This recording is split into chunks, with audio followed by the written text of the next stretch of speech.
The Treasure of the Sierra Madre by B. Traven. Read by Ben Werling, Kevin Theis, and Sara Nichols.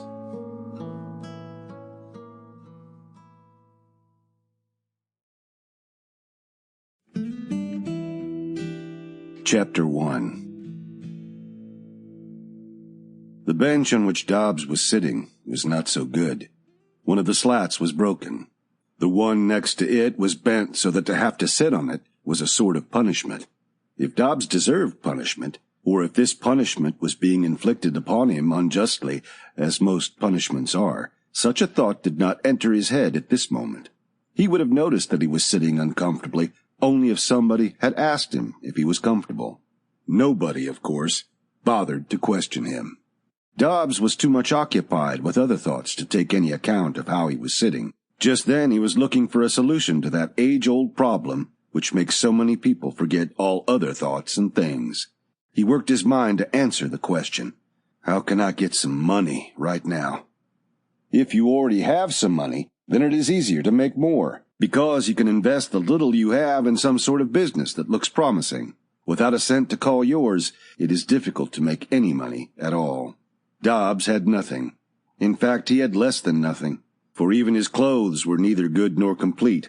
Good clothes may sometimes be considered a modest fund to begin some enterprise with. Anyone who is willing to work and is serious about it will certainly find a job. Only you must not go to the man who tells you this, for he has no job to offer and doesn't know anyone who knows of a vacancy. This is exactly the reason why he gives you such generous advice, out of brotherly love, and to demonstrate how little he knows of the world. Dobbs would have carried heavy stones in a wheelbarrow 10 hours a day if someone had offered him the job, but even had the job been open, he would have been the last to land it, because there already would be hundreds waiting, and the natives of the country come first, and a foreigner afterwards, if ever. He shot a look at the bootblack on the plaza to see how his business was going. This bootblack owned a high iron stand with one seat. It looked rather swell, though there were no customers sitting on the comfortable seat. Competition was strong in this business, too. A dozen or more youngsters who couldn't afford to own stands were running like weasels about the plaza looking for customers. Whenever they caught one whose shoes were not perfectly polished, they were after him until, to get rid of them, he gave in and had his shoes polished once more. Usually 2 of these agile boys went about the job, each taking one of the customer's shoes and then dividing the pay. These boys carried small boxes with them and a little bench hardly bigger than a hand to sit on while they worked. Such an outfit, Dobbs calculated, might cost 3 pesos.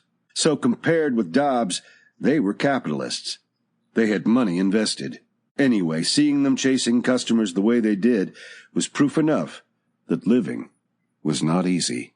Even if Dobbs had had 3 pesos to buy the outfit, bootblacking was out. For he could not be a bootblack here among the natives. No white has ever tried running around here shouting, "Shine, mister?" He would rather die. A white may sit on a bench on the plaza in rags, 3/4 starved. He may beg and humiliate himself before another white. He may even commit burglary or other crimes. For that, the other whites will not loathe him. He will still be considered one of them. But should he happen to shine shoes in the street, or beg from a native anything but water, or carry around iced lemonade in buckets for sale by the glass, then he would sink below the lowest native and would die from starvation. No white would ever again give him a job, and the natives would consider him the most undesirable competitor. Native boys would kick his buckets and spill the lemonade, and should he find a pair of shoes to shine, all the native bootblacks would surround him and pester him with practical jokes and filthy language so that the customer would leave before his shine was finished. A man dressed in white strolled up to the bootblack stand and sat down. The bootblack got busy on the tan shoes before him.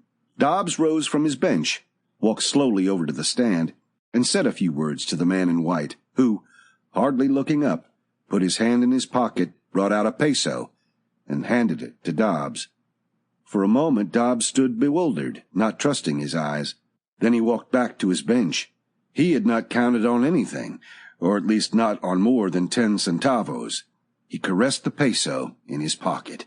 What should he do with this treasure? 1 dinner and 1 supper? Or 2 dinners? Or 10 packages of cigarettes artistes? Sample complete. Ready to continue?